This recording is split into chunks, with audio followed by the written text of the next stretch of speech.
তসিরউদ্দিন মিয়া সর্বশান্ত হয়ে গেলেন। কিছুই নেই, সংসার চালানোর মতো আর কিছুই নেই। এই রকম কঠিন কন্ডিশনে সাতক্ষীরা থেকে চলতে চলতে ফুরফুরা শরীফের মুজাদ্দিদুজ্জামান আমিরুশ শরিয়াত আলা হযরত দাদা হুজুর কিবলা রহমাতুল্লাহ আলাইহির দরবারে এলেন। সঙ্গে নিজের স্ত্রীকেও নিলেন। নিজের স্ত্রীকে নিয়ে ফুরফুরা শরীফের পীর মুজাদ্দিদুজ্জামান দাদা পীর কিবলা রহমাতুল্লাহ আলাইহির দরবারে হাজির হলেন। দাদা পীর কিবলার দরবারে বসে পড়লেন। দাদা পীর কিবলার মজলিস তখন কানায় কানায়। দাদা পীর কিবলার মজলিস তখন ভরপুর। তসিরউদ্দিন সাহেব এক নতুন চেহারা। ফুরফুরা শরীফের মুজাদ্দিদুজ্জামান আবু বকর সিদ্দিকী আল কুরাইশি রহমাতুল্লাহ আলাইহি তসিরউদ্দিন সাহেবের দিকে তাকিয়ে বললেন, আপনার চেহারাটা নতুন নতুন লাগছে, কোত্থেকে এসেছেন আপনি? তসিরউদ্দিন সাহেব বললেন, আমি ওপার বাংলার সাতক্ষীরা জেলার মানুষ। বলেন, তো আপনি এখানে কেন হঠাৎ আমার দরবারে? বললেন, হুজুর সাতক্ষীরা জেলার মেথরের ঘরের একটা মেয়ে কালেমা পড়েছিল। মেয়েটা কোরআনুল কারীমের 10 পারা কোরআন হেফজ করেছে। হুজুর, ওই মেয়েটাকে কালেমা পড়ার পরে কেউ বিয়ে করতে চাইছিল না। তার অপরাধ শুধু মেথরের ঘরের মেয়ে। হুজুর, ওই মেয়েটাকে আমি বিয়ে করলাম। সামাজিকভাবে আমায় বয়কট করা হলো, গ্রাম্যভাবে আমায় বয়কট করা হলো, গোটা এলাকাগতভাবে আমায় বয়কট করে দেওয়া হলো। হুজুর, আমাকে কেউ কাজ কামের জন্য নেয় না, আমি ক্ষেত খামার করতে পারি না, কেউ আমাকে দিয়ে কাজ করায় না। হুজুর, আমার আয় উপার্জন সব বন্ধ হয়ে গেছে। তাই এই বিষয়টার অভিযোগ দায়ের করার জন্য আমি আমার স্ত্রীকে সঙ্গে নিয়ে আপনার দরবারে হাজির হয়েছি। হুজুর, বিষয়টা আপনি যদি একটু সমাধান করে দিতেন, হুজুর, আমি বড় উপকৃত হতাম। আমার সঙ্গে আমার স্ত্রীও রয়েছেন, তিনি রয়েছেন পর্দা। হুজুর, তিনি রয়েছেন বাইরে দাঁড়িয়ে, পর্দার সাথে তিনি বাইরে। হুজুর, আমরা স্বামী স্ত্রী দুজনাই এসেছি ফুরফুরা শরীফের মুজাদ্দিদুজ্জামান আবু বকর সিদ্দিকী আল কুরাইশি রাহিমাহুল্লাহু তাআলা আনহু। তিনি এক বিন্দু দেরি না করে তিনি তার স্ত্রীকে তথা ওই মেথরের ঘরের যে মেয়েটাকে সঙ্গে করে নিয়ে তসিরউদ্দিন মিয়া ফুরফুরা শরীফের দাদা পীর কিবলার দরবারে এসেছেন। দাদা পীর কিবলা রহমাতুল্লাহ আলাইহি তসিরউদ্দিন সাহেবের স্ত্রীকে পীর আম্মার কাছে পাঠিয়ে দিয়েছেন। আর বললেন, বাবা, তুমি আমার দরবারে বসে যাও। অভিযোগ নিয়ে যখন আমার কাছেই এসেছো, নিশ্চয়ই আমি এর কোনো সমাধান করে দেব। আল্লাহ যদি আমার উপরে সন্তুষ্ট হন, নিশ্চয়ই আমি এর জন্য কোনো রাস্তা তৈরি করে দেব। ফুরফুরা শরীফের মুজাদ্দিদুজ্জামান আবু বকর সিদ্দিকী আল কুরাইশি রাহিমাহুল্লাহু তাআলা উনি ঘরের ভিতরে গেলেন।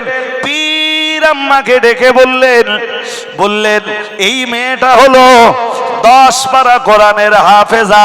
মেয়েটা ছিল বেধর্মীদের ঘরের মেয়ে, মেয়েটা ছিল মেথরের ঘরের মেয়ে। মেয়েটা মুসলমান হয়েছে, 10 পারা কোরআনের হাফেজা। মেয়েটা একজন দিনদারিনী, পর্দানাসীনা, আল্লাহ বলি ধার্মিকা নারী। আর যে ছেলেটা এই মেয়েটাকে বিয়ে করেছে, গোটা এলাকা ওই ছেলেটাকে আর এই মেয়েটাকে বয়কট করেছে। পীরাম্মাকে ডেকে বললেন, শোনো, আল্লাহ পাক রব্বুল আলামিন আমাদের জীবনের অন্য কোনো ইবাদত যদি কবুল নাও বা করেন, আজকে যদি অন্তত বয়কট হয়ে যাওয়া এই মানুষগুলোর সঙ্গে সদাচরণ করতে পারি, ভালো ব্যবহার করতে পারি, এদের চোখের পানি যদি আমি আবু বকর মুছিয়ে দিতে পারি, আমি যদি তসিরউদ্দিন মিয়ার চোখের পানি মুছে দিতে পারি, আর তুমি যদি সাতক্ষীরা জেলার এই বেধর্মীদের ঘরের কালেমা পড়া, কোরআন হেফজ করা এই মেয়েটার চোখের পানি মুছিয়ে দিতে পারো, হাসরের ময়দানে হয়তো প্রিয় রাসূলের শাফাআত পাওয়াটা এই ওসিলাতেই আমাদের জন্য সহজ হয়ে যাবে।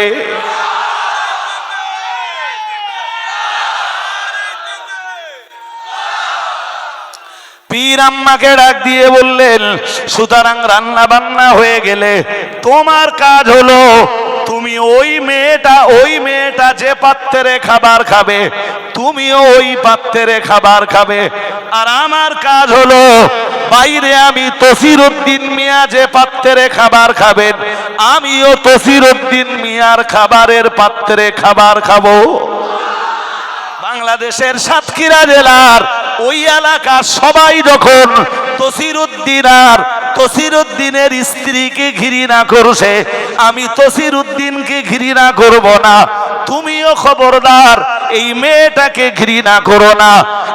আমার বিশ্বাস হয়, আমি বিশ্বাস করি যদি আমরা দুইজনা মিলে এদের সাথে একই পাত্রে খাবার খেতে পারি, তুমি যদি ওই মেয়েটার পাত্রে খাবার খেতে পারো আর আমি যদি তসিরউদ্দিন মিয়ার পাত্রে খাবার খেতে পারি, হাসরের ময়দানে প্যারা নবী মুহাম্মাদুর রাসূলুল্লাহ সাল্লাল্লাহু আলাইহি ওয়াসাল্লামের শাফাআত পাওয়ার জন্য এটাই হয়তো যথেষ্ট হয়ে যাবে। তোমার কাজ হলো মেয়েটার চোখের পানি মুছিয়ে দেওয়া, আর আমি আবু বকর আমার কাজ হলো তসিরউদ্দিন মিয়ার চোখের পানি মুছে দেওয়া। আমরা যদি এইভাবে ওদের দুইজনের চোখের পানি পৌঁছে দিতে পারি, এই বার্তাটাই সাতক্ষীরা জেলার মানুষের কাছে যখন পৌঁছাবে, ফুরফুরার আবু বকর সিদ্দিকী আল কুরাইশি হুজুর নিজেই তসিরউদ্দিনের পাত্রে খাবার খেয়েছেন, সাতক্ষীরার মানুষেরা তসিরউদ্দিন মিয়াকে আর ঘৃণা করবে না। আমাদের নবী যখন নবুয়াত পেলেন, আমাদের রাসূলের উপরে যখন কোরআন নাযিল হলো, প্রিয় নবী মুহাম্মদুর রাসূলুল্লাহ সাল্লাল্লাহু আলাইহি ওয়াসাল্লাম দ্বীনের দাওয়াত দিতে যখন শুরু করলেন, লা ইলাহা ইল্লাল্লাহ মুহাম্মাদুর রাসূলুল্লাহ সাল্লাল্লাহু আলাইহি ওয়াসাল্লাম এইভাবে যখন আমাদের নবী দ্বীন প্রচার করতে শুরু করলেন, তখন কেউ কেউ মেনে নিলেও সবচাইতে বেশি বিরোধিতা যারা করেছিল তারাই ছিল ইহুদি জাতি। মুশরিক তো বিরোধিতা করেই ছিল, কিন্তু সবচেয়ে বেশি বিরোধিতা করেছিল ইহুদি জাতি। তাদের দাবি ছিল, আল্লাহ আমাদের বংশে হাজার হাজার নবী রাসূলকে পাঠিয়েছেন, আর আল্লাহ আখিরি নবী কি পাঠাবেন তো আমাদের বংশে কেন পাঠালেন না? আল্লাহ কেন হযরত ইসমাঈল আলাইহিস সালামের বংশে আখিরি নবীকে পাঠাতে গেলেন? ঠিক ওই পরিবেশে ইহুদিদের জবান বন্ধ করে দিতে মহান আল্লাহ আয়াত নাযিল করে দিলেন, ও নবী, ওরা যারা বলছে কেন আল্লাহ পাক রব্বুল আলামিন আখিরি নবী ইসহাক নবীর বংশে পাঠাননি, কেন ইসমাঈল নবীর বংশে পাঠিয়েছেন? নবী ওদের প্রশ্নের জবাবটা আপনি দিয়ে দেন। কুলিল্লাহুম্মা মালিকাল মুলকি তুতিল মুলকা মান তাশাউ ওয়া তানজিউল মুলকা মিম্মান তাশাউ। মহান আল্লাহ বললেন, নবী ওদেরকে বলে দেন, আল্লাহ যে গোষ্ঠীর ভিতরে চান, যে গোষ্ঠীর জন্য চান, আল্লাহ নবুয়তের ধারাবাহিকতা ওই বংশের জন্য বহাল রাখেন। আবার যখন আল্লাহ ইচ্ছা করেন নবুয়তের ধারাবাহিকতাটা সেই বংশের কাছ থেকে ছিনিয়ে নিয়ে মহান আল্লাহ অন্য বংশকেও সেটা দান করতে পারেন। আল্লাহুম্মা মালিকাল মুলক, হে আল্লাহ পাক, तमाम সাম্রাজ্যের মালিকানা তো আপনার কুদরতি কবজায়। আর একটু মন খুলে বলেন, तमाम সাম্রাজ্যের মালিকানা আপনার কুদরতি কবজায়। আল্লাহ পাক রব্বুল আলামিন নবীকে বলতে বললেন, নবী তুতিল মুলকা মান তাশাউ, ও নবী আপনি বলে দেন, হে আল্লাহ আপনি যারে ইচ্ছা করেন তাকে সাম্রাজ্যের অধিকারী করেন, যারে ইচ্ছা করেন তাকে আপনি সাম্রাজ্যের আসনে বসিয়ে দেন। তুতিল মুলকা মান তাশা ওয়া তানজিউল মুলকা মিম্মান তাশা, আবার আপনি যার কাছ থেকে ইচ্ছা করেন সাম্রাজ্যের চেয়ারটা আপনি তার কাছ থেকে কেড়ে নেন। জামিয়া রহমানিয়া রিসালে সাবির ময়দানে অতিথি হিসাবে যারা এসেছেন, অল ইন্ডিয়া সুন্নাত ওয়াল জামাতের পক্ষ থেকে মাগরিবি বাঙ্গাল আঞ্জুমানে ওয়াইজিনের পক্ষ থেকে, সর্বোপরি জামিয়া পরিবারের পক্ষ থেকে আপনাদের সকলকে আন্তরিক শুভেচ্ছা ও অভিনন্দন জ্ঞাপন করছি। আমি কোরআনুল কারীমে সূরা হুজুরাতের একটুখানি অংশ পড়েছি। প্রিয় রাসূলের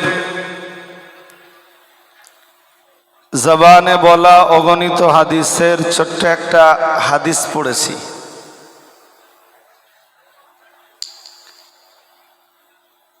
আয়াত এবং হাদিসটিকে সামনে রেখেই কিছু কথা আপনাদেরকে শোনাতে মনস্থ করছি। আল্লাহ কবুল করুন, বলুন আমিন। শুরু করছি। বিসমিল্লাহির রহমানির রহিম। ইয়া আইয়ুহাল্লাযীনা আমানু ইজতানিবু কাসীরাম মিনায-যন্ন।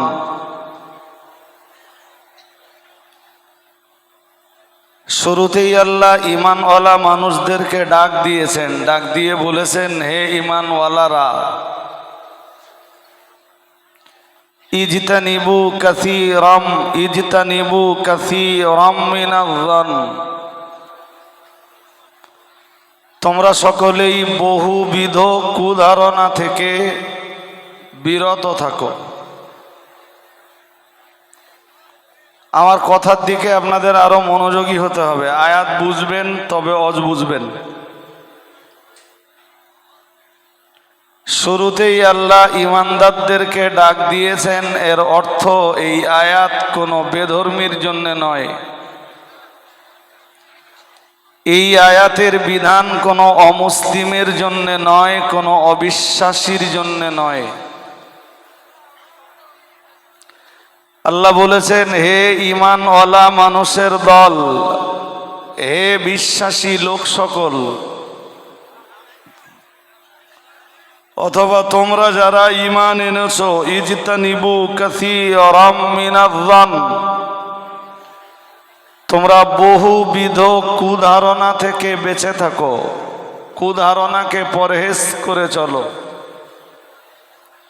কারণ প্রথম অংশটার তাফসীর হলো দ্বিতীয় অংশটা। দ্বিতীয় অংশে আল্লাহ বললেন, ইন্না বা'দা-য-যন্নি ইসমুন। কারণ কোন কোন কুধারণা পাপের কারণ হয়ে দাঁড়ায়। তুমি ধারণা করলে একরকম, হলো আর এক রকম। আল্লাহর কাছে তুমি তখন পাপী হিসাবে গণ্য। এটা ওই আয়াতের প্রথম বিধান। দ্বিতীয় বিধান, ওয়ালা তাজাসসু। আল্লাহ বললেন, তোমরা জাসুসি করো না। জাসুসি হলো গুপ্তচরগিরি করা। তাহলে প্রথম বিধানে ছিল, তোমরা কুধারণা পোষণ করো না, মানুষের প্রতি, বিশেষত মুমিনদের প্রতি সুধারণা রাখো। দ্বিতীয় বিধান, গুপ্তচরগিরির অভ্যাস বন্ধ করো। 3 নম্বর বিধান, ওয়ালা ইয়াগতাব বা'দুকুম বা'দা। আল্লাহ বললেন, তোমরা একজন অন্যজনের নামে গীবাত করো না। গীবাত থেকে তোমরা দূরে থাকো। পরে আরো একটু অংশ রয়েছে, আইয়ুহিব্বু আহাদুকুম আইয়াকুলা লাহমা আখিহি মাইতান। আল্লাহ বলেছেন, তোমাদের ভিতরে কেউ কি পছন্দ করে তার মৃত ভাইয়ের গোশত খেতে? যদি কেউ তোমাদের ভিতরে তার মরা ভাইয়ের গোশত খেতে পছন্দ করে, তাহলে সে গীবত করতে পারে। কিন্তু মরা ভাইয়ের গোশত খাওয়াটা, মরা ভাইয়ের গোশত ভক্ষণ করাটা কারোর কাছে পছন্দনীয় নয়। আল্লাহ বললেন, এজন্যই তোমরা যারা ঈমান ওয়ালা আছো, গীবাত তোমাদের জন্য অপছন্দনীয় হওয়া উচিত। এখানে সবচাইতে বড় একটা ব্যাপার হলো, যদি আমি আপনাদেরকে এখন গীবাতের ডেফিনেশন জিজ্ঞেস করি, এক একজন এক এক রকম বলবেন। গীবাতের অ্যাকচুয়াল ডেফিনেশন, প্রকৃত সংজ্ঞা অধিকাংশ মানুষের অজানা। এমনকি আমি এটা দায়িত্ব নিয়ে বলছি যে বহু সংখ্যক স্টেজের বহু সংখ্যক বক্তারও গীবতের সংজ্ঞা অজানা। চলুন আমরা খুব ছোট্ট করে গীবতের সংজ্ঞাটা হাদিস থেকে জেনে নেই। হাদিস শরীফের এক হাদিসের বয়ানে এসছে, হাদিসের বর্ণনাকারী হলেন হযরত আবু হুরায়রা রাদিয়াল্লাহু তাআলা আনহু। এই হাদিসটা বুঝলে আশা করি গীবতের ব্যাপারটা একটুখানি হলেও আপনি আইডিয়া পাবেন। হাদিসের বর্ণনাকারী সাহাবী হলেন রাবি সম্রাট হযরত আবু হুরায়রা রাদিয়াল্লাহু তাআলা আনহু। তিনি বলেন,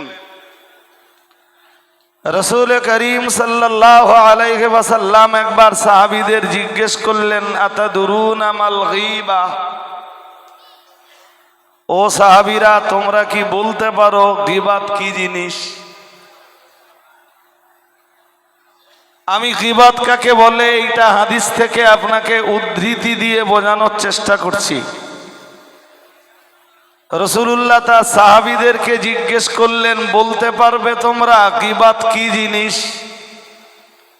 সাহাবীরা জবাব দিলেন, ক্বালু আল্লাহু ওয়া রাসূলুহু আ'লাম। হুজুর আমরা কেমনে বলবো, আল্লাহ এবং তার রসুল ভালো জানেন, তো আপনি আমাদের বলে দেন গীবত কাকে বলে। রাসূলুল্লাহ জবাব দিলেন, বললেন, যিকরুকা আখাকা বিমা ইয়াকরাহ। রাসূল বললেন, গীবত হলো, সবার মনোযোগ আছে, এক একজনকে আমি একটু অস্থির দেখছি, কিন্তু যদি অস্থির চিত্তে শোনেন আমি আমার কথা বোঝাতে পারবো না। রাসূলুল্লাহ বললেন, যিকরুকা আখাকা বিমা ইয়াকরাহ। গীবত হলো তোমার কোনো ভাইয়ের নামে এমন কিছু আলোচনা করা যেটা সে অপছন্দ করে। আরেকবার বলছি, তোমার কোনো ভাইয়ের নামের এমন কিছু আলোচনা যা সে অপছন্দ করে, ওইটার নাম গীবত। সামনে বলা না পিছনে বলা, রাসূল এসব কথা কিচ্ছু বললেন না। আমরা সচরাচর এটা জানি যে কারো দোষ ত্রুটি পিছনে তুলে ধরলে তার নাম হয়, জোরে বলুন, গীবত। কিন্তু রাসূল তা বললেন না। রাসূল বললেন, যিকরুক আখাকা বিমা ইয়াকরাহ। তোমার কোনো ভাইয়ের নামের এমন কোনো আলোচনা যা সে অপছন্দ করে, সেটা সামনেও হতে পারে পিছনেও হতে পারে। আপনার সামনে আমি এমন কিছু আপনাকে বললাম যেটা আপনার জন্য পছন্দনীয় নয়, রাসূলের ভাষায় ওর নাম গীবত।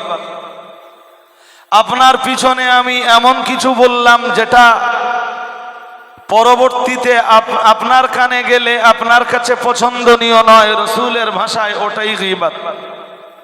আমার নামে আপনি এমন কিছু বললেন আমার সামনে যেটা আমার কাছে পছন্দনীয় নয়, ওর নাম গীবত। আমার নামে আমার পিছনে আপনি এমন কিছু বললেন যেটা আমার কাছে পছন্দনীয় নয়, রাসূলের ভাষায় ওর নাম গীবত। পরে একটা মজার ব্যাপার দেখুন, যদিও গীবতের এমন কতকগুলো পর্যায় রয়েছে যে পর্যায়গুলিতে গীবত করা জায়েজ জায়েজ জায়েজ। যদি গীবতের জাওয়াজের জায়গা না থাকতো তাহলে আমরা প্রত্যেকেই গীবতের গোনায় জড়িয়ে পড়তাম। জাওয়াজের পর্যায়গুলো কি কি আছে সেই পর্যায়ে বলবার মতো সময়, লম্বা সময় আমার হাতে নেই। চলুন হাদিসটা আগে শেষ করি। রাসূলুল্লাহ এই পর্যন্ত বলার পরে সাহাবীরা রাসূলকে জিজ্ঞেস করলেন, কালা আফারাইতা ইন কানা ফি আখি মা আকুল। এক সাহাবী জিজ্ঞেস করলেন, ইয়া রাসূলুল্লাহ, আমার কোন ভাইয়ের ভিতরে যে দোষটা আছে, আমি যদি সেই দোষটা মানুষের কাছে তুলে ধরি তাও কি গীবত? চালাকবেন এখন। রাসূল করিম সাল্লাল্লাহু আলাইহি ওয়াসাল্লাম তার জবাবে বললেন কাল ইন কানা ফীহি মা তাকুলু ফাকাদ ইগতাবতাহু। রাসূল বললেন, তোমার কোনো ভাইয়ের ভিতরে যে দোষটা আছে সেই দোষটা যদি তুমি তুলে ধরলে তো ফাকাদ ইগতাবতাহু, তবেই তো তুমি তার নামে গীবত করলে। আর একবার বলছি, সাহাবী জিজ্ঞেস করলেন, হুজুর, আমার কোন ভাইয়ের ভিতরে যে দোষটা আছে আমি সেই দোষটা যদি তুলে ধরি তাও কি গীবত? রাসূল বললেন, তোমার ভাইয়ের দোষ ত্রুটি তুলে ধরলে তো তুমি গীবত করলে। পরে আবার বললেন আল্লাহ পাকের নবী এবারে বললেন, ওয়া ইল্লাম ইয়াকুন ফীহি ফাকাদ বাহাত্তাহু। আল্লাহ পাকের রাসূল বললেন, তোমার ভাইয়ের ভিতরে যে দোষটা রয়েছে ওই দোষটাই যদি তুমি মানুষের কাছে প্রকাশ করলে, তার সামনে হোক আর পিছনেই হোক, তখন তো তুমি গীবত করে ফেললে। আর ইল্লাম ইয়াকুম ফীহি, যদি তোমার ভাইয়ের ভিতরে ওই দোষটা আদৌ না থাকে, রাসূলুল্লাহ বললেন ফাকাদ বাহাত্তাহু। আল্লাহ পাকের রাসূল বললেন, তখন তো তুমি তোমার কোন ভাইয়ের উপরে অপবাদ চাপিয়ে দিলে। তাহলে এক্ষেত্রে আপনাকে দুটো কথা এখানে মনে রাখতে হবে। এখানে এই হাদিসে একটা পাপের নাম গীবত আর একটা পাপের নাম তোহমাত। তোহমাতটা কি? তোহমাতটা হলো তোমার ভাই কোনো অন্যায় করেননি অথচ কোনো অন্যায় তোমার ভাইয়ের ওপরে চাপিয়ে দিলে, তার নাম তোহমাত। আমার কথা শুনছেন সবাই নাকি? শুনছেন? কোরআনের ভাষায় ওরে বলা হয় বুহতান। সুবহানাকা হাযা বুহতানুন আযীম। এবারে আমি একটা কথা আপনাদের বলি। আজকে মুফতি সাহেবের জিকিরের মজলিসের পরে মুফতি সাহেবের হাতে দান দেওয়ার জন্যে মানুষের ভিড় লেগে গেছিল। প্রতি বছরই যায় মানুষ, হাজার হাজার নয় লাখ লাখ টাকা আমাদের প্রতিষ্ঠানগুলোতে দান করে। আমাদের এই প্রতিষ্ঠানগুলোতে আমরা সরকারি অনুদান পাই না বললে ভুল হবে না। যেটুকু পাই আপনি খরচের তুলনায় বলতে পারেন যত সামান্য। তাই সে খাদিজা মানে জামিয়া বলেন, খাদিজা বলেন, ফাতেমা বলেন, জেবুন্নেসা বলেন, আড়োয়া বলেন, চিস্তিয়া মাদ্রাসাতুল বানাত বলেন, দক্ষিণ বরুণী মাদ্রাসা বলেন, জীবনতলা আমিনিয়া মাদ্রাসাতুল বানাত বলেন, জামপুর হানাফিয়া মাদ্রাসা বলেন, আমাদের যত মাদ্রাসা আছে আমরা গভর্নমেন্টের যে অনুদান পাই না, আর যেটুকু পাই তা আমাদের খরচের তুলনায় যত সামান্য।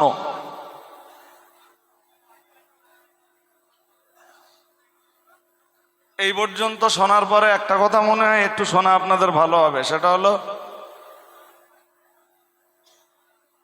৬ অথবা ৭টা এমন পর্যায় রয়েছে যে পর্যায়গুলোতে গীবত করা যায়। তার ভিতরে একটা পর্যায় হলো কোনো আলেমের দ্বারাতে যদি দিনের কোনো ক্ষতি হয়, কোনো আলেম যদি মুসলিম কমিউনিটিকে দিন, ইমান, ইসলামের জায়গা থেকে দূরে সরিয়ে দেওয়ার অপচেষ্টা চালায়, ওই আলেমের নামে গীবত করা যায়। যদি বলেন যে কোথায় আছে, তো আমি বলে দিচ্ছি, যারা পড়তে পারেন পড়ে নেবেন, আর যারা এমনি আরবি পড়তে না পারেন আপনার জন্য সহজ একটা রাস্তা বলে দিচ্ছি। আপনি গুগলে যে সার্চ দেবেন গীবাত কোন কোন পর্যায়ে জায়েজ, বাংলায় লিখে সার্চ দেবেন, দেখবেন দেখাবে। আর যা যা দেখাবে, যে কটা পর্যায় দেখাবে, তার ভিতরে আমি যে পর্যায়টা বলছি এই পর্যায়টা আছে। আরেকবার বলি, ওইটা যে আলেমের দ্বারাতে মুসলিম কমিউনিটির ক্ষতি হচ্ছে, যে আলেমের দ্বারাতে দ্বীনের ক্ষতি হচ্ছে, যে আলেমের বক্তব্যের মাধ্যমে জনগণ ঈমান হারা হচ্ছে, ওই আলেমের নামে গীবত করা, জোরে বলুন, শুধু জায়েজ না, ওয়াজিব, না করলে গুনাহ হবে। বলুন তো, আমি শুধু জায়েজ বললাম না ওয়াজিব বললাম? সবাই আরো আওয়াজ দিয়ে বলেন। এবার একটা দুটো উদাহরণ নেন, উদাহরণ নিলে বুঝবেন। ওই বসিরহাট নদীর ওপারে ওই বিথারি হাকিমপুর চেনেন? যে নাম শুনেছেন? সবাই চেনেন না, কিন্তু নাম অনেকেই শুনেছেন। ওই এলাকার একজন মৌলানা ছিলেন, মৌলানা সাহেবের নাম মৌলানা আকরম খা। কি নাম? উনি কোনো এক পত্রিকাতে ওনার একটা লেখা একবার বার হলো, যে লেখনির সারমর্ম ছিল ছেলেদের মতো মেয়েরাও ঈদগার ময়দানে যেয়ে নামাজ পড়তে পারবে। সেই পত্রিকা বাঙালিদের ঘরে ঘরে পৌঁছে গেল। বসিরহাট পীর সাহেব কেবলা সমকালীন যুগের একজন আলেম। পত্রিকাটা বসিরহাট হুজুর কেবলার হাতে যখন এলো, বসিরহাট পীর সাহেব কেবলা পত্রিকাটা পড়লেন। পত্রিকাটা পড়ে ওই পত্রিকার বিরুদ্ধে, ওই লেখনির বিরুদ্ধে, মৌলানা আকরম খা সাহেবের মেয়েদের ঈদের জামাতে নিয়ে যাবার ব্যাপারে বসিরহাট পীর সাহেব কেবলা কলম নিয়ে লেখনির ময়দানে নেমে একটা কেতাব লিখলেন। কেতাবটার নাম দিলেন ঈদ ও নারী। কি নাম বলুন তো? ঈদ ও। তাতে বসিরহাট পীর সাহেব কেবলা মৌলানা আকরম খা সাহেবের নাম ধরে প্রতিবাদের আওয়াজ তুললেন। এখন নাম ধরলেই যদি গীবত হয়, তো বসিরহাট পীর সাহেব কেবলা নাম ধরে প্রতিবাদের আওয়াজ করলেন। শুধু আওয়াজ করলেন না, কলম নিয়ে লেখনির ময়দানে নেমে পড়লেন। কেতাবটার নাম দিলেন ঈদ ও নারী। সেই কেতাব বাঙালিদের ঘরে ঘরে পৌঁছে দিলেন। এতে বসিরহাট পীর সাহেব কেবলার কোনো গুনাহ হবে?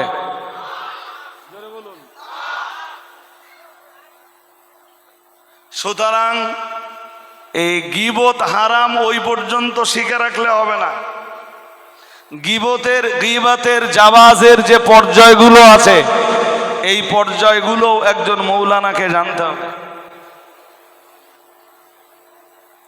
আমার কথা কি সবার কানে পৌঁছাচ্ছে? গীবতের জাওয়াজের পর্যায়গুলো সবাই, অন্তত সাধারণ মানুষ নাই বা জানুক, আলেমদেরকে তো জানতে হবে যে কোন কোন পর্যায়ে গীবত জায়েজ হয়, কোন পর্যায়ে এসে গীবত ওয়াজিব হয়, অপরিহার্য হয়। দাদা পীর সাহেব কেবলা বাংলাদেশের কোনো একটা এলাকাতে যে যতবার সেই এলাকাতে যেতেন, ততবার ফকিরদের বিরুদ্ধে ওয়াজ করতেন।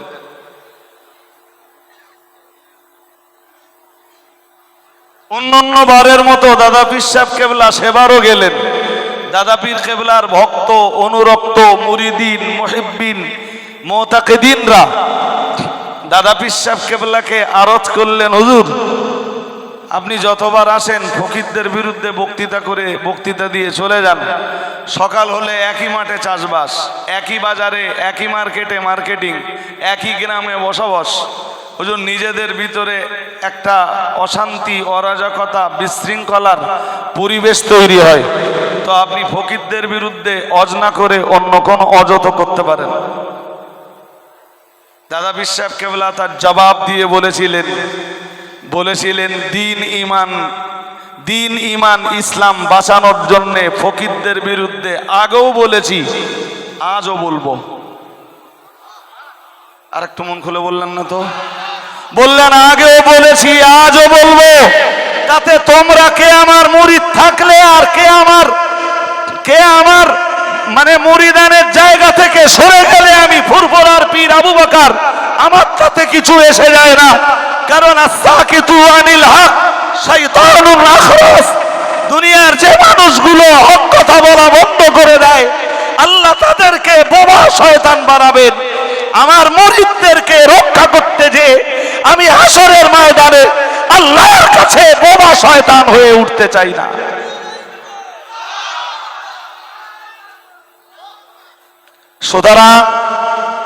সুতরাং গীবত সব পর্যায়ে হারাম নয়, জাওয়াজের পর্যায়েও আছে।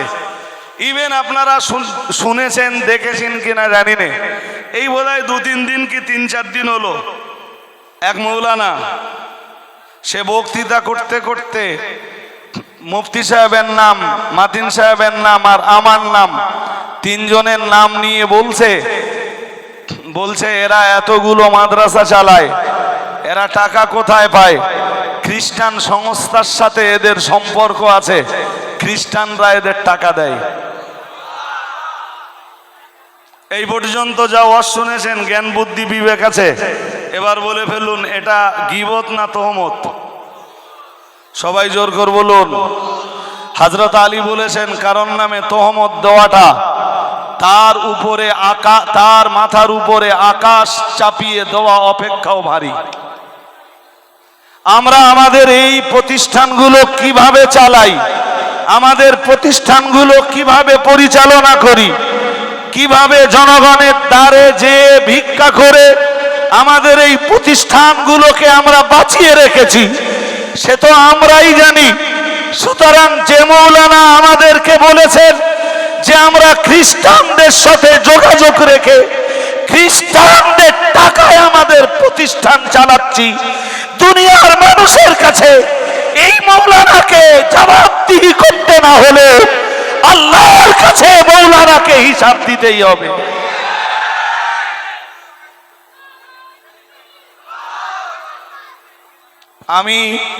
আমি অনেক দিন, বেশ মানে কি বলবো, কয়েক মাস হয়ে গেল বলা যায় যে প্রতিবাদী কোনো অজই করি না।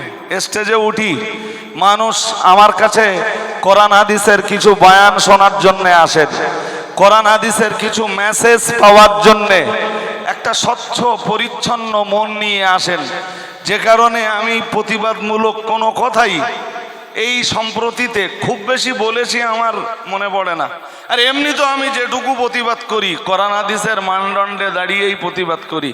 না কাউকে কখনো গালিগালাজ করেছি, না কাউকে কখনো কারোর প্রতি কখনো কোনো অশ্রাব্য ভাষা ব্যবহার করেছি, এমনটা আমার মনে পড়ে না।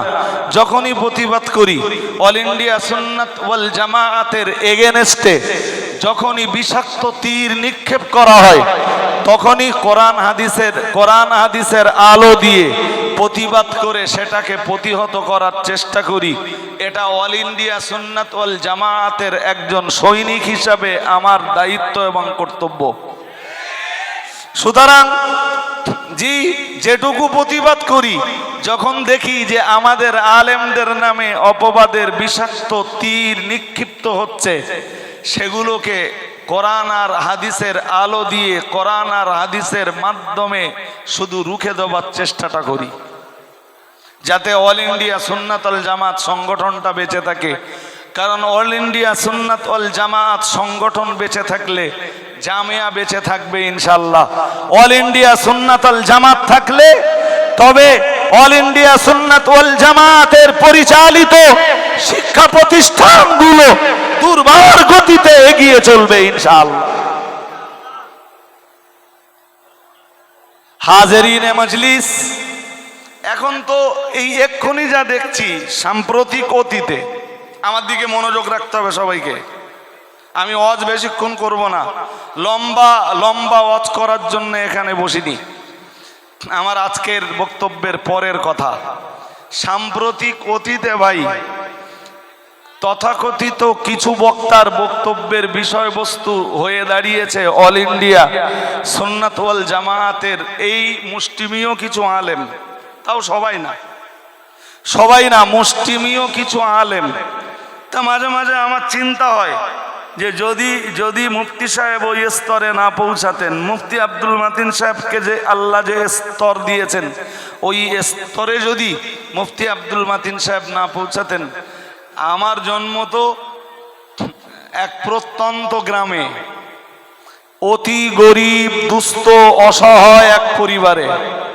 সেই পরিবার থেকে উঠে আসা একটা ছেলে আমি। আল্লাহ আমাকে যে সম্মানের স্তরটা দিয়েছেন, এই স্তরটা যদি আল্লাহ আমাকে না দিতেন, আর আমাদেরকে এই স্তরগুলো যদি আল্লাহ না দিতেন, খুব চিন্তা হয় যে এরা ওয়াজ করতো কি। অধিকাংশ ওয়াজের মজলিসে দেখবেন একটাই আওয়াজ উচ্চারিত হয়, তার নাম নিমাই। I am right? আওয়াজ দেন, জোর আওয়াজ দেন, আই এম রাইট। নিমাই। তা আমি যতদূর জানি মাতিন সাহেব, মুফতি সাহেব হুজুরের দাদুর নাম বলো, নিমাই না। আচ্ছা হইল নিমাই, খানিকক্ষণের জন্য ধরিয়ে নেন, আমি একটা গল্প শোনাই আপনাদের। গল্প, এদিকে আওয়াজ হচ্ছে কেন? তো এই দিকটা কিন্তু বরাবরই ডিস্টার্ব হচ্ছে, কোনো সাউন্ড হবে না। ছোট একটা গল্প শোনাবো, শোনেন। আমার শরীরে খুব বেশি প্রেসার দেওয়ার মতো শক্তি নেই, এরপরেও একটা গল্প শোনাই। গল্প না গো, বসিরহাট হুজুর কেবলা, দাদা হুজুর কেবলার বিস্তারিত জীবনী লিখতে লিখেছেন। শুনছেন কথা নাকি? বসিরহাট পীর সাহেব কেবলা, দাদা হুজুর কেবলার বিস্তারিত জীবনী লিখতে লিখেছেন বাংলাদেশের এক মেথরের মেয়ে। কার মেয়ে বলুন তো? হ্যাঁ, মেথরদের ঘরের এক মেয়ে। সে কালেমা পড়ে মুসলমান হয়। বাপ মেথর তো? হ্যাঁ না বলে না, বাবা মেথর তো। মেয়েটা কোনো শিক্ষা প্রতিষ্ঠান থেকেই হোক আর পারিবারিকভাবেই হোক, যেভাবেই হোক, কোরআনুল কারীমের 10 পারা মুখস্থ করে। দ্যাটস মিন 10 পারা কোরআনের হাফেজ হয়ে যায়। তা হতে পারে। ইমাম বুখারী রহমাতুল্লাহ আলাইহির আসল নাম মুহাম্মদ, ওনার আব্বার নাম ইসমাইল। ওনার আব্বার নাম, যে কারণে ওনাকে বলা হয় মুহাম্মদ ইবনে ইসমাইল বুখারী। ওনার দাদার নাম জানেন না? বলেন।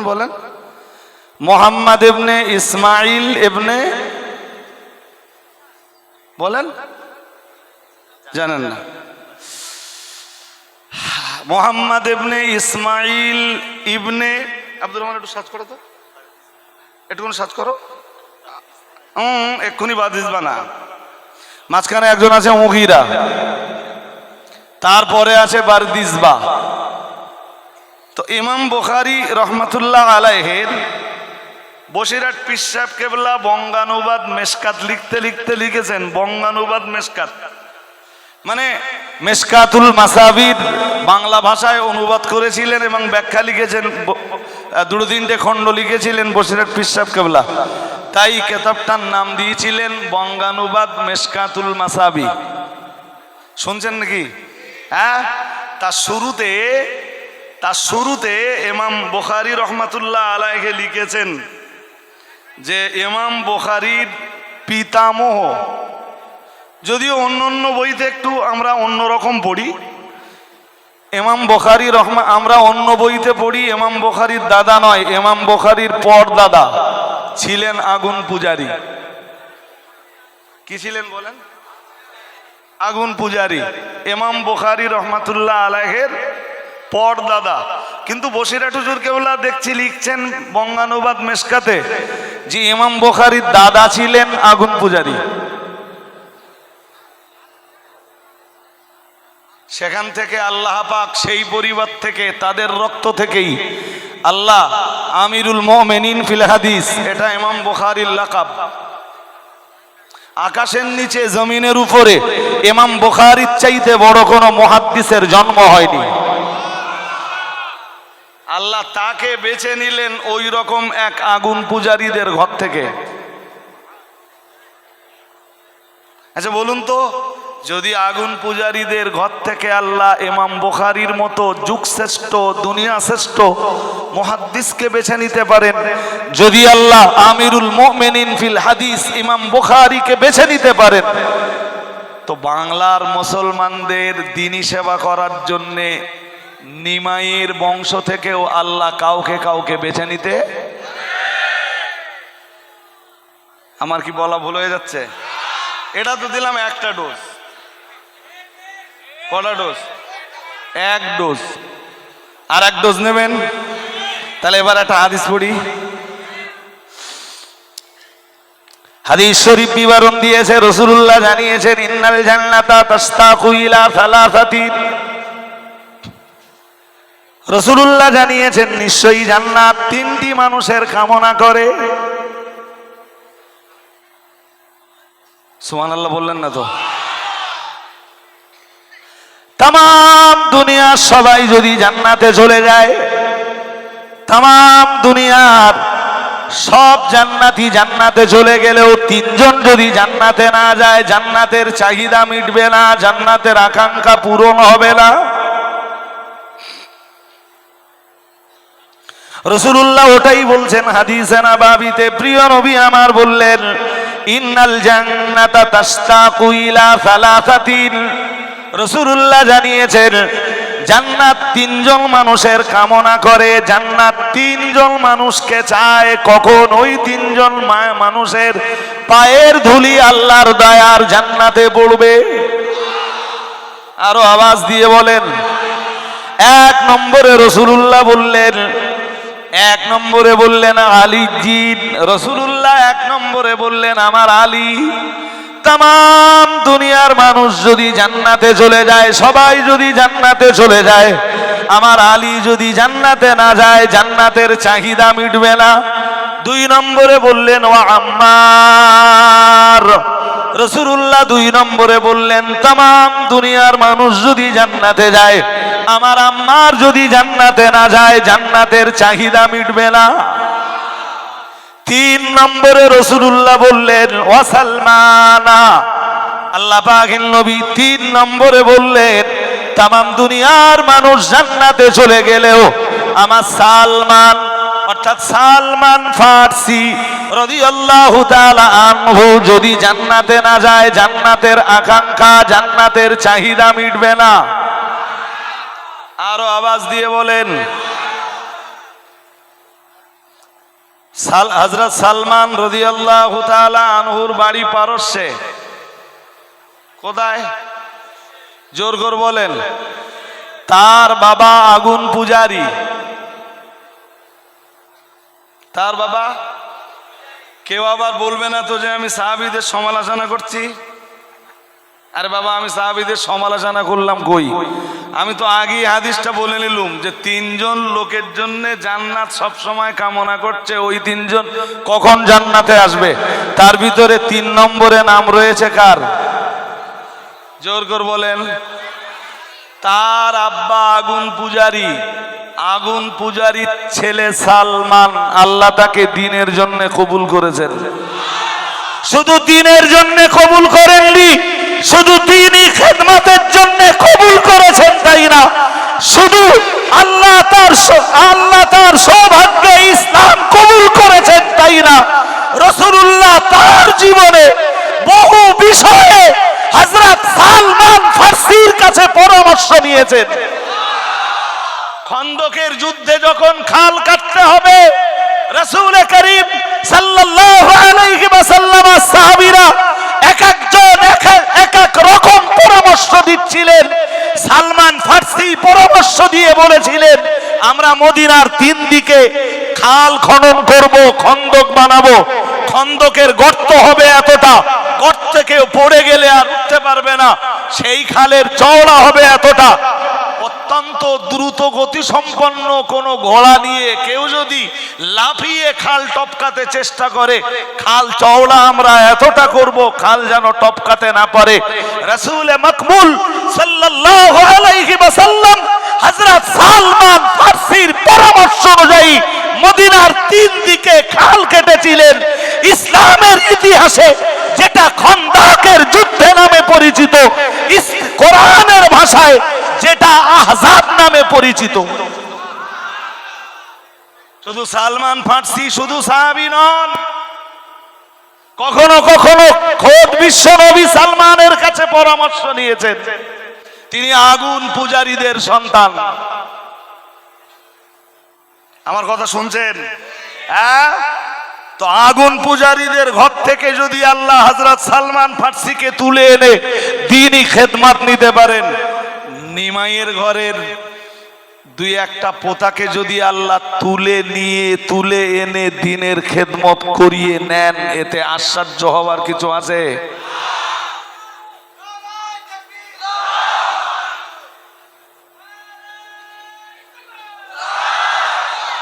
চলুন,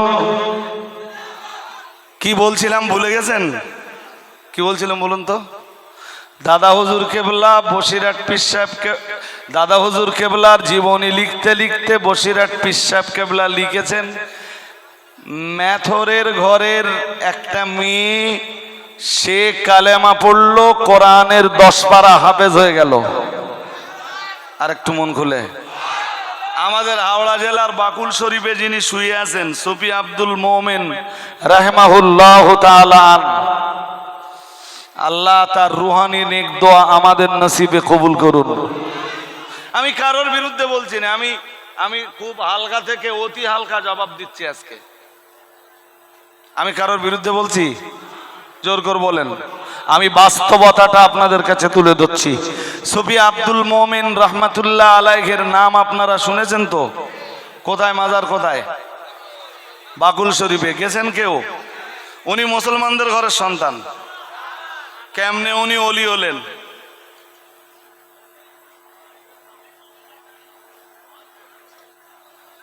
নিমাইয়ের ঘরে জন্ম নিয়ে যদি সে আলেম না হতে পারে, বলে নিমাই নিমাই থাকবে।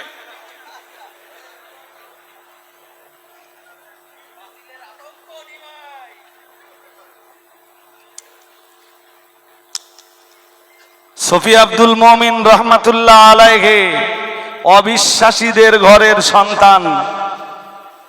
আরে বাবা, কোরআনের একটা আয়াত আছে না, সব বললে শুধু সময় যাবে নি।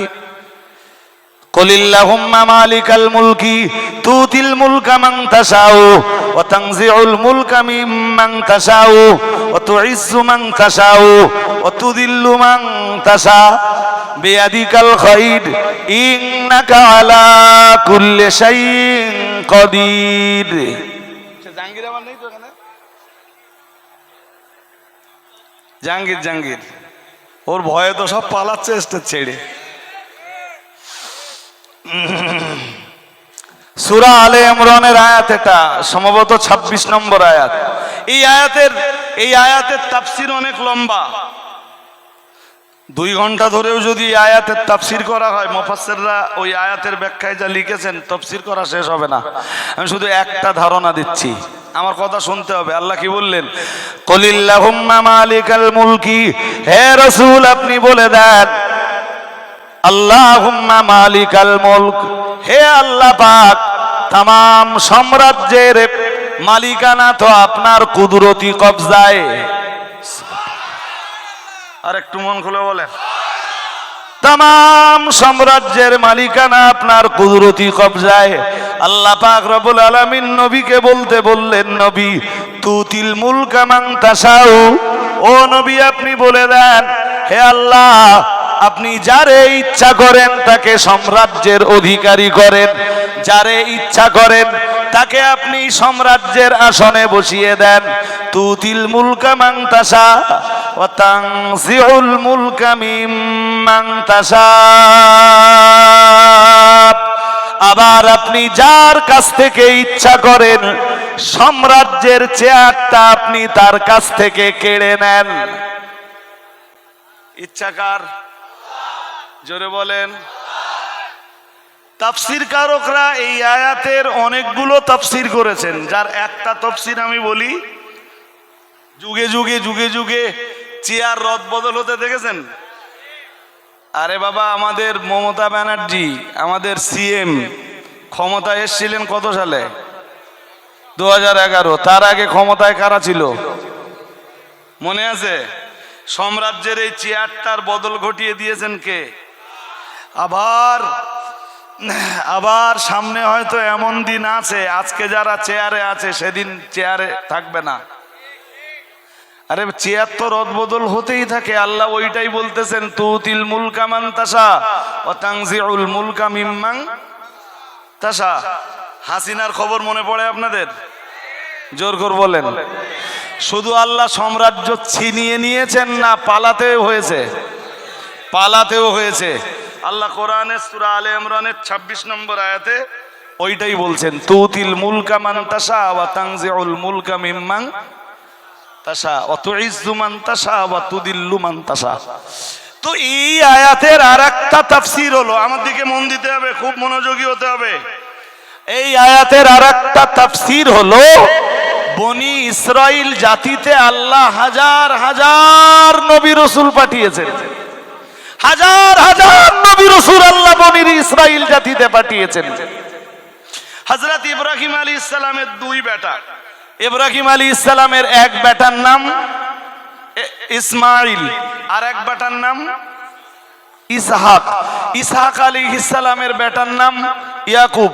ইয়াকুব আলাইহিস সালামের বেটার নাম হযরত ইউসুফ আলাইহিমুস সালাম। একসাথে বললাম এবার, আলাইহিমুস সালাম। তো এই বংশে আল্লাহ হাজার হাজার নবী রাসূলদেরকে পাঠিয়েছেন হযরত ইসহাক আলাইহিস সালামের বংশে। বাট আখিরি নবীকে আল্লাহ পাঠিয়েছেন ইসমাইল আলাইহিস সালামের বংশে। আর একটু মন খুলে বলেন। আরে বাবা, পৃথিবীর ইহুদিরা সহজে আমাদের নবীকে মেনে নেয় না কেন? তার কারণ হলো, আখিরি নবীকে পাঠাবেন তো আল্লাহ আমাদের বংশেই পাঠাবেন, আল্লাহ অন্য বংশে পাঠালেন কেন? আমাদের নবী যখন নবুয়ত পেলেন, আমাদের রাসূলের উপরে যখন কোরআন নাযিল হলো, প্রিয় নবী মুহাম্মদুর রাসূলুল্লাহ সাল্লাল্লাহু আলাইহি ওয়াসাল্লাম দ্বীনের দাওয়াত দিতে যখন শুরু করলেন, লা ইলাহা ইল্লাল্লাহ মুহাম্মাদুর রাসূলুল্লাহ সাল্লাল্লাহু আলাইহি ওয়াসাল্লাম, এইভাবে যখন আমাদের নবী দ্বীন প্রচার করতে শুরু করলেন, তখন কেউ কেউ মেনে নিলেও সবচাইতে বেশি বিরোধিতা যারা করেছিল তারাই ছিল ইহুদি জাতি। মুশরিক তো বিরোধিতা করেই ছিল, কিন্তু সবচেয়ে বেশি বিরোধিতা করেছিল ইহুদি জাতি। তাদের দাবি ছিল, আল্লাহ আমাদের বংশে হাজার হাজার নবী রাসূলকে পাঠিয়েছেন, আর আল্লাহ আখিরি নবী কি পাঠাবেন তো আমাদের বংশে কেন পাঠালেন না? আল্লাহ কেন হযরত ইসমাঈল আলাইহিস সালামের বংশে আখিরি নবীকে পাঠাতে গেলেন? ঠিক ওই পরিবেশে ইহুদিদের জবান বন্ধ করে দিতে মহান আল্লাহ আয়াত নাযিল করে দিলেন, ও নবী, ওরা যারা বলছে কেন আল্লাহ পাক রব্বুল আলামিন আখিরি নবী ইসহাক নবীর বংশে পাঠাননি, কেন ইসমাঈল নবীর বংশে পাঠিয়েছেন? নবী ওদের প্রশ্নের জবাবটা আপনি দিয়ে দেন। কুলিল্লাহুম্মা মালিকাল মুলকি তুতিল মুলকা মান তাশাউ ওয়া তানজিউল মুলকা মিম্মান তাশাউ। মহান আল্লাহ বললেন, নবী ওদেরকে বলে দেন, আল্লাহ যে গোষ্ঠীর ভিতরে চান, যে গোষ্ঠীর জন্য চান, আল্লাহ নবুয়তের ধারাবাহিকতা ওই বংশের জন্য বহাল রাখেন। আবার যখন আল্লাহ ইচ্ছা করেন নবুয়তের ধারাবাহিকতাটা সেই বংশের কাছ থেকে ছিনিয়ে নিয়ে মহান আল্লাহ অন্য বংশকেও সেটা দান করতে পারেন।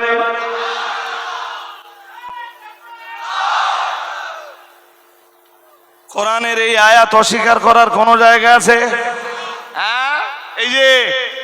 এই যে এলমিয়াতের সাম্রাজ্যও তাই।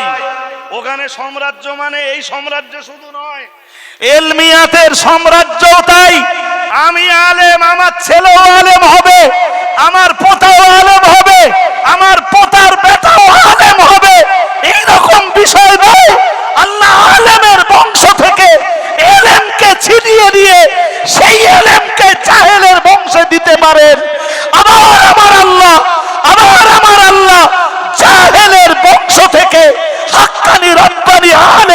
বানাতে পারেন।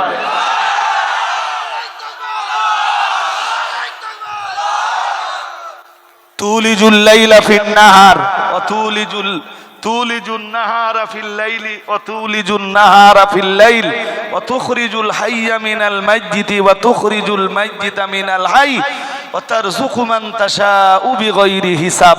ওই আয়াতের তাফসীর পড়ে দেখবেন, যেখানে আল্লাহ বলতেছেন যে আমি জিন্দা থেকে মুর্দা বানাই, মুর্দা থেকে আবার জিন্দা বানাই, ওই আয়াতের তাফসীরে মুফাসসিরিনে হযরতরা পরিষ্কার করে লিখেছেন যে ঈমানদার সব সময় জিন্দা আর কাফের সব সময়, অবিশ্বাসী সব সময় মুর্দা।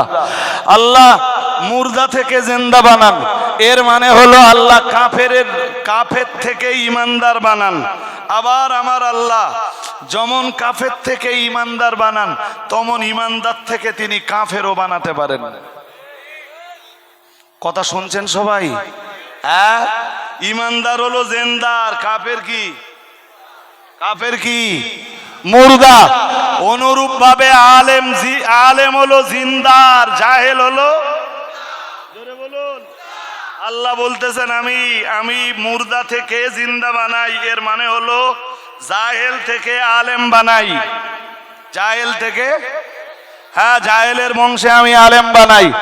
আবার আমি আল্লাহ আলেমের বংশ থেকে জাহেলও বানাই, মানে জিন্দা থেকে মুর্দা বানাই। সুতরাং কোরআনুল কারীমের এই আয়াত অস্বীকার করার কোন রাস্তা আমাদের, বলেন, কেউ যদি কোরআনুল কারীমের এই আয়াতকে অস্বীকার করে ঈমান চলে যাবে। আমার কথা বুঝতেছেন নাকি? মনে আছে বাংলাদেশের মেথরের ঘরের মেয়েটা কয় পাড়ার হাফেজ? আমি বক্তব্য লম্বা করবো না বাবা, হয়ে গেছে, ওয়াজ হয়ে গেছে। তো বাংলাদেশের ওই মেয়েটাকে বিয়ে করলো, যে ছেলেটা ওই মেয়েটাকে বিয়ে করলো, মেথরের ঘরের ওই মেয়েটাকে, 10 পারা কোরআনের হাফেজা মেয়েটা, তার নাম তসির উদ্দিন। শুনছেন নাকি? কি নাম? তসির উদ্দিন। তো তসির উদ্দিন সাহেব যখন ওই মেয়েটাকে বিয়ে করলো, পুরো এলাকা তসির উদ্দিন সাহেবকে বয়কট করে দিল। বেচারা এমনি গরিব মানুষ, কেউ তাকে কাজে নেয় না, কারণ সে মেথরের মেয়ে বিয়ে করেছে। এ লজ্জা যেন তার রাখবার মতো কোনো জায়গা, জোরে বলুন, নেই। বেশ কয়েক বছর এই কন্ডিশনে অতিবাহিত হয়ে গেল। তসির উদ্দিন মিয়া সর্বশান্ত হয়ে গেলেন, কিছুই নেই, সংসার চালানোর মতো আর কিছুই নেই। এই রকম কঠিন কন্ডিশনে সাতক্ষীরা থেকে চলতে চলতে ফুরফুরা শরীফের মুজাদ্দিদুজ্জামান আমিরুশ শরিয়াত আলা হযরত দাদা হুজুর কিবলা রাহমাতুল্লাহ আলাইহির দরবারে এলেন। সঙ্গে নিজের স্ত্রীকেও নিলেন। নিজের স্ত্রীকে নিয়ে ফুরফুরা শরীফের পীর মুজাদ্দিদুজ্জামান দাদা পীর কিবলা রাহমাতুল্লাহ আলাইহির দরবারে হাজির হলেন। দাদা পীর কিবলার দরবারে বসে পড়লেন। দাদা পীর কিবলার মজলিস তখন কানায় কানায়, দাদা পীর কিবলার মজলিস তখন ভরপুর। তসির উদ্দিন সাহেব এক নতুন চেহারা, ফুরফুরা শরীফের মুজাদ্দিদুজ্জামান আবু বকর সিদ্দিকী আল কুরাইশি রাহমাতুল্লাহ আলাইহি তসির উদ্দিন সাহেবের দিকে তাকিয়ে বললেন, আপনার চেহারাটা নতুন নতুন লাগছে, কোত্থেকে এসেছেন আপনি? তসির উদ্দিন সাহেব বললেন, আমি ওপার বাংলার সাতক্ষীরা জেলার মানুষ। বললেন, তো আপনি এখানে কেন হঠাৎ আমার দরবারে? বললেন, হুজুর সাতক্ষীরা জেলার মেথরের ঘরের একটা মেয়ে কালেমা পড়েছিল। মেয়েটা কোরআনুল কারীমের 10 পারা কোরআন হেফজ করেছে। হুজুর ওই মেয়েটাকে কালেমা পড়ার পরে কেউ বিয়ে করতে চাইছিল না, তার অপরাধ শুধু মেথরের ঘরের মেয়ে। হুজুর ওই মেয়েটাকে আমি বিয়ে করলাম, সামাজিকভাবে আমায় বয়কট করা হলো, গ্রাম্যভাবে আমায় বয়কট করা হলো, গোটা এলাকাগতভাবে আমায় বয়কট করে দেওয়া হলো। হুজুর আমাকে কেউ কাজ কামের জন্য নেয় না, আমি ক্ষেত খামার করতে পারি না, কেউ আমাকে দিয়ে কাজ করায় না। হুজুর আমার আয় উপার্জন সব বন্ধ হয়ে গেছে, তাই এই বিষয়টার অভিযোগ দায়ের করার জন্যে আমি আমার স্ত্রীকে সঙ্গে নিয়ে আপনার দরবারে হাজির হয়েছি। হুজুর, বিষয়টা আপনি যদি একটু সমাধান করে দিতেন হুজুর আমি বড় উপকৃত হতাম। আমার সঙ্গে আমার স্ত্রীও রয়েছেন, তিনি রয়েছেন পর্দা, হুজুর তিনি রয়েছেন বাইরে দাঁড়িয়ে, পর্দার সাথে তিনি বাইরে। হুজুর আমরা স্বামী স্ত্রী দুজনাই এসেছি ফুরফুরা শরীফের মুজাদ্দিদুজ্জামান আবু বকর সিদ্দিক আল কুরাইশি রাহিমাহুল্লাহু তাআলা আনহু, তিনি এক বিন্দু দেরি না করে তিনি তার স্ত্রীকে তথা ওই মেথরের ঘরের যে মেয়েটাকে সঙ্গে করে নিয়ে তসিরউদ্দিন মিয়া ফুরফুরা শরীফের দাদা পীর কেবলার দরবারে এসেছেন। দাদা পীর কেবলা রহমাতুল্লাহ আলাইহি তসিরউদ্দিন সাহেবের স্ত্রীকে পীর আম্মার কাছে পাঠিয়ে দিয়েছেন আর বললেন, বাবা তুমি আমার দরবারে বসে যাও, অভিযোগ নিয়ে যখন আমার কাছেই এসেছো নিশ্চয়ই আমি এর কোনো সমাধান করে দেব। আল্লাহ যদি আমার উপরে সন্তুষ্ট হন নিশ্চয়ই আমি এর জন্য কোনো রাস্তা তৈরি করে দেব। ফুরফুরা শরীফের মুজাদ্দিদুজ্জামান আবু বকর সিদ্দিক আল কুরাইশি রাহিমাহুল্লাহু তাআলা উনি ঘরের ভিতরে গেলেন, পীর আম্মাকে ডেকে বললেন এই মেয়েটা হলো 10 পারা কোরআনের হাফেজা, মেয়েটা ছিল বেধর্মীদের ঘরের মেয়ে, মেয়েটা ছিল মেথরের ঘরের মেয়ে, মেয়েটা মুসলমান হয়েছে 10 পারা কোরআনের হাফেজা, মেয়েটা একজন দিনদারিনী পর্দানাসীনা আল্লাহ বলি ধার্মিকা নারী। আর যে ছেলেটা এই মেয়েটাকে বিয়ে করেছে গোটা এলাকা ওই ছেলেটাকে আর এই মেয়েটাকে বয়কট করেছে। পীর আম্মাকে ডেকে বললেন শোনো, আল্লাহ পাক রব্বুল আলামিন আমাদের জীবনের অন্য কোনো ইবাদত যদি কবুল নাও বা করেন, আজকে যদি অন্তত বয়কট হয়ে যাওয়া এই মানুষগুলোর সঙ্গে সদাচরণ করতে পারি, ভালো ব্যবহার করতে পারি, এদের চোখের পানি যদি আমি আবু বকর মুছিয়ে দিতে পারি, আমি যদি তসিরউদ্দিন মিয়ার চোখের পানি মুছে দিতে পারি, আর তুমি যদি সাতক্ষীরা জেলার এই বেধর্মীদের ঘরের কালেমা পড়া কোরআন হেফজ করা এই মেয়েটার চোখের পানি মুছিয়ে দিতে পারো, হাসরের ময়দানে হয়তো প্রিয় রাসূলের শাফাআত পাওয়াটা এই ওসিলাতেই আমাদের জন্য সহজ হয়ে যাবে।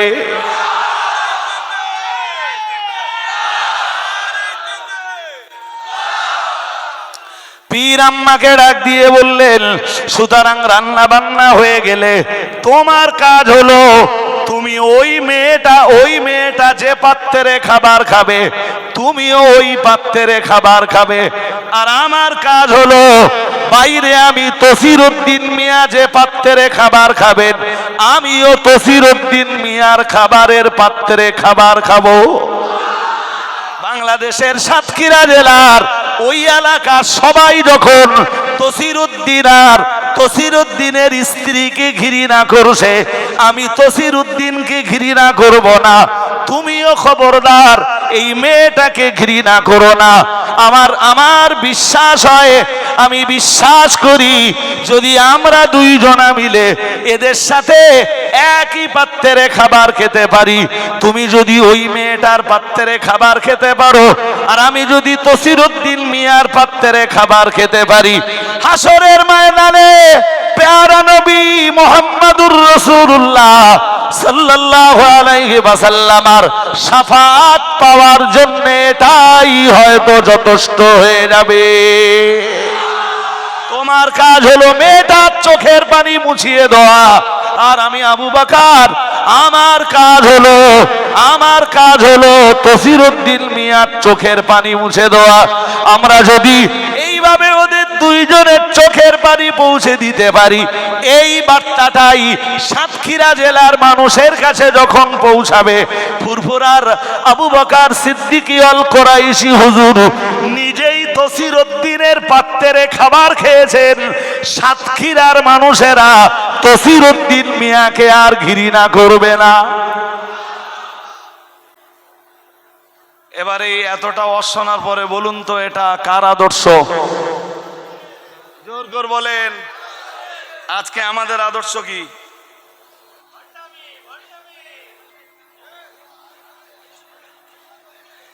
সেই দিনের দাদা পীর কেবলার আদর্শের সাথে আজকের আদর্শ কি মেলে? এটা যদি দাদা পীর কেবলার সিলসিলা হয়, আজকে যাদেরকে অবজ্ঞা করা হচ্ছে, তুচ্ছ তাচ্ছিল্য করা হচ্ছে, আজকে যাদেরকে দিয়ে তামাশা করা হচ্ছে, বিদ্রুপ করা হচ্ছে, বাংলা জুড়ে হজরসিয়াতের স্টেজগুলোতে কাফের বলে ফতোয়াবাজি করা হচ্ছে, ওটা যদি দাদা পীর কেবলার আদর্শ হয়ে থাকে, এটা কোন নীতি? এটা কোন আদর্শ? এ নীতি এ আদর্শ তোমরা কোথায় পেলে? জবাব মানুষের কাছে না দিতে হলেও দিতে কার কাছে হবে? সবাইকেই দিতে হবে, আমাকেও দিতে হবে, জি আমার সাথী যারা তাদেরকেও দিতে হবে, আর আমাদের বিরুদ্ধে যারা বিপুল গালিগালাজ করছে তাদেরকেও আল্লাহর কাছে জবাবদিহি। একটা হাদিস পড়েছিলাম একদম শেষ পর্যায়ে, মনে আছে? হাদিসটা পড়ে দেই। আল্লাহ পাকের রাসূল জানিয়েছেন, আল্লাহ পাকের হাবিব জানিয়েছেন, লা ইয়ারমি রাজুলুন রাজুলাম বিল ফুসুকি ওয়া লা ইয়ারমিহি বিল কুফরি ইল্লা তাদ্দাত আলাইহি ইল্লাম ইয়াকুন সাহিবুহু কাযালিক আও কামা ক্বালা আলাইহিস সালাম। প্যারা নবী মুহাম্মদুর রাসূলুল্লাহ সাল্লাল্লাহু আলাইহি ওয়াসাল্লাম আল্লাহ পাকের নবী জানিয়েছেন, লা ইয়ারমি রাজুলাম বিল ফুসুকি, রাসূলুল্লাহ জানিয়েছেন তোমাদের ভিতরের একজন যেন আর একজনকে ফাসিক বলে গালি না দেয়। কার কথা বলুন তো? জোর করে বলে না, আরো আওয়াজ দিয়ে বলুন কার কথা? কি বলে গালি দিতে নিষেধ করছেন? তোমাদের ভিতরের কেউ যেন তোমাদের ভিতরের একজন যেন অন্যজনকে ফাসিক বলে গালি না দেয়। আল্লাহ পাকের রাসূল আবার বললেন, ওয়ালা ইয়ারমিহি বিল কুফরি, তোমাদের ভিতরের একজন যেন আর একজনকে কাফের বলে গালি না দেয়। এটা প্রথম অবস্থায় রাসূলুল্লাহর নিষেধাজ্ঞা। পরে রাসূলুল্লাহ আরো সাবধান করে বললেন, শোনো, ইল্লার তাদ্দাত আলাইহি ইল্লাম ইয়াকুন সাহিবুহু কাযালিক। আমি রাসূলুল্লাহ এই নিষেধাজ্ঞা তোমাদের উপরে এজন্যই আরোপ করেছি, কারণ সে যাকে কাফের বলে গালি দিচ্ছে, ফাসিক বলে গালি দিচ্ছে, যাকে তুমি কাফের বলছো কিংবা যাকে তুমি ফাসিক বলে গালি দিচ্ছ, সে যদি ফাসিক না হয়, সে যদি কাফের না হয়, যিনি কাফের আর ফাসিক বলে গালি দিচ্ছেন, রাসূলুল্লাহর বক্তব্য হলো এই কথাটা তার উপর যে বর্তাবে, তার মানে কাফের কিংবা ফাসিক তাকেই হওয়া লাগবে।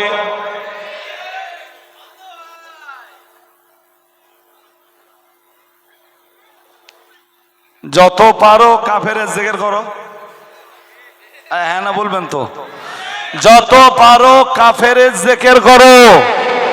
আমরা কাউকে গালিও দিব না, আমরা কাউকে ফাসিকও বলবো না, আমরা কাউকে মুশরিকও বলবো না, আমরা কাউকে জি ধর্মবিদ্বেষীও বলবো না, আমরা আমাদের জবানকে কলুষিত করব না, আমাদের জিহ্বাকে, আমাদের রসনাকে আমরা কখনো নোংরা করতে না। হাদিসে এসেছে, রাসূল বলেছেন, সিবাবুল মুসলিমি ফুসুক ওয়া কিতালুহু কুফরুন। রাসূলুল্লাহ জানিয়েছেন, সিবাবুল মুসলিমি ফুসুক, কোন মুসলিমকে গালিগালাজ দেওয়া এটা ফাসিকি কাজ, এটা ফাসিক ব্যক্তিতে করতে পারে, কোন ইমানদারে গালিগালাজ দিতে পারে না। ওটা ফাসিকের সিম্পটম, ওটা ফাসিকের লক্ষণ, ওটা ফাসিকের নমুনা। সুতরাং আমরা আমাদের জবানকে কলুষিতও করব না, আর কখনো ফুসুকির আশ্রয়ও বলুন নেব না। আমি আজকে জামিয়ার ময়দান থেকে আপনাদেরকে সতর্ক বার্তা দেব। জি, এর আগেও এক একটা মজলিসে সম্ভবত বলেছি, আজ আপনাদেরকে বলছি, কাউকে আপনারাও গালিগালাজ দিয়ে আপনাদের জবানকে কলুষিত করবেন।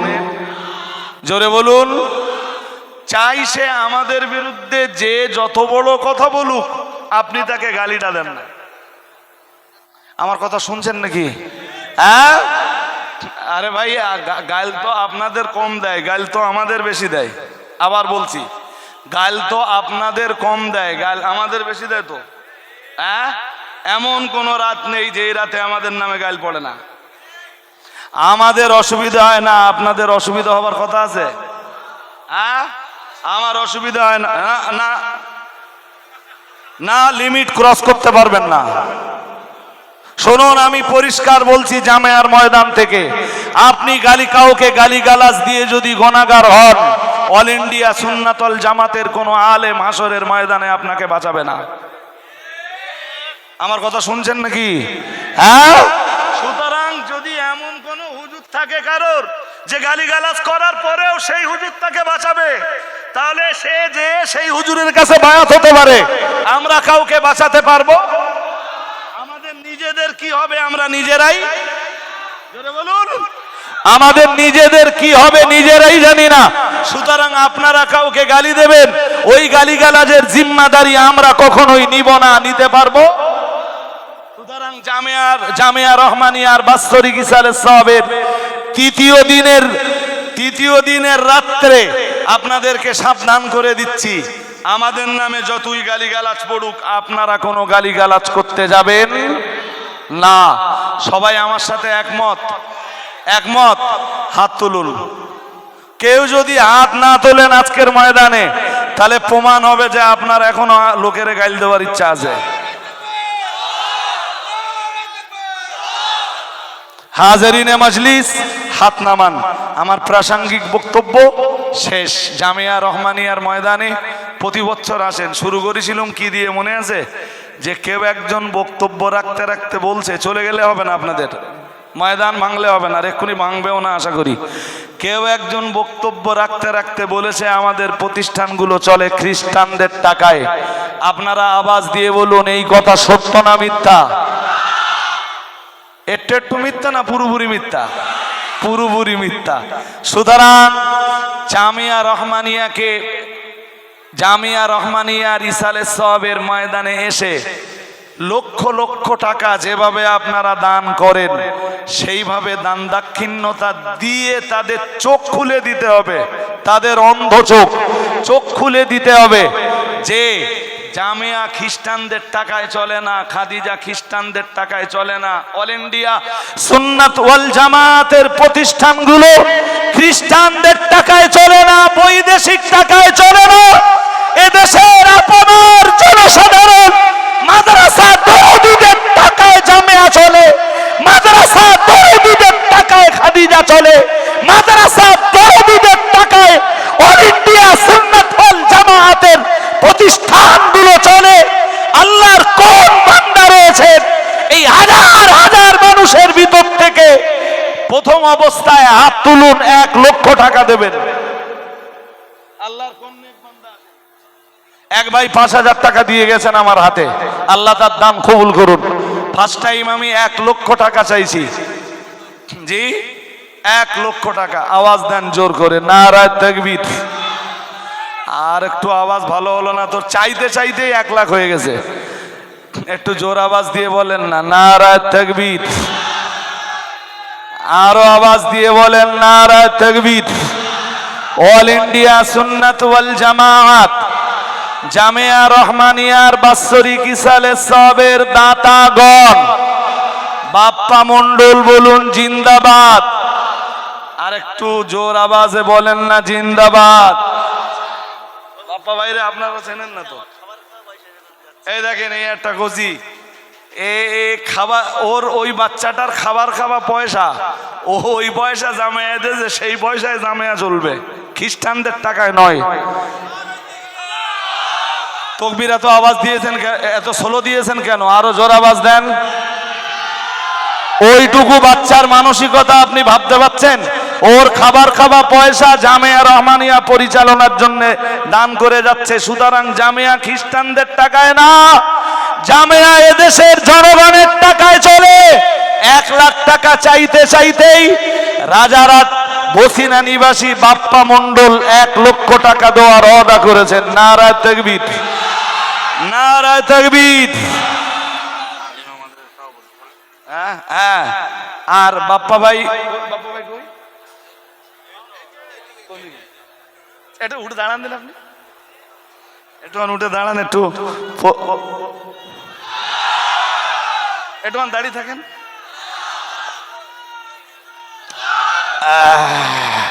ওই আমাদের মৌলানা ভাই আব্দুর রাকিব সাহেব যে প্রতিষ্ঠানটা চালান বাগবেড়িয়া গ্রামে অবস্থিত, যে বাগবেড়িয়া গ্রামে প্রতিষ্ঠিত হালিমাতুস সাদিয়া গার্লস ইনস্টিটিউট, অন্যভাবে বললে হয় হালিমাতুস সাদিয়া মাদ্রাসাতুল বানাত। তা আমরা সবসময় আরবি নাম না দিয়ে একটা ইংরেজি নাম দিলুম, তাই না? Girls institute. তো আমাদের বাপ্পা ভাই ওই মাদ্রাসার সভাপতি।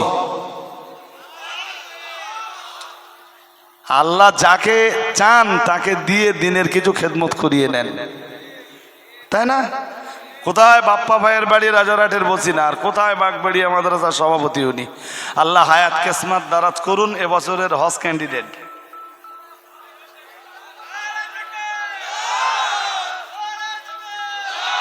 এবছরে মাতিন সাহেব হুজুরের যে কাফেলাটা যাবে হজে, প্রায় 100 জন যাবে। কত 100 জন। সেই 100 জনের ভিতরে বাপ্পা ভাইও আছেন। দোয়া করি আল্লাহ তার হায়াত কিসমতকে দারাজ করে দেন, বলেন আমিন। এক ভাই 2000 টাকা দিয়েছেন। 2 নম্বরে একজন 1 লাখ টাকা দেবেন। এই হাজার জনগণের মাঝে এটা লেখাতে হবে। 5000 টাকা ওয়াদা ছিল নূরপুর চাপালি মহিবুল্লাহ জমাদার।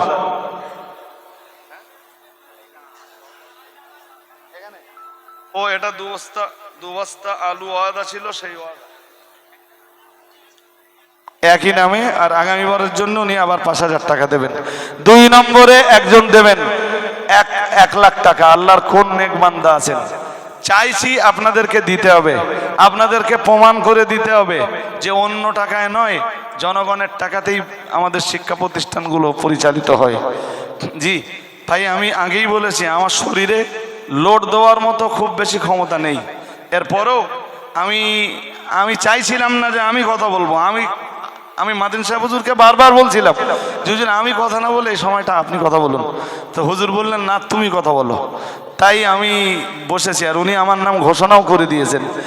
জি, তো 2 নম্বরে 1 লাখ টাকা। মজলিস ভাঙবেন না, আপনি দিতে না পারলেও মাঝখান থেকে উঠবেন না প্লিজ, যতক্ষণ এই দানের ধারাবাহিকতা চলবে। মাঝখানে এশার নামাজের জন্য তো একটা বিরতি থাকবেই। 2 নম্বরে আল্লাহর কোন নেক বান্দা আছেন 1 লাখ টাকা দেবেন।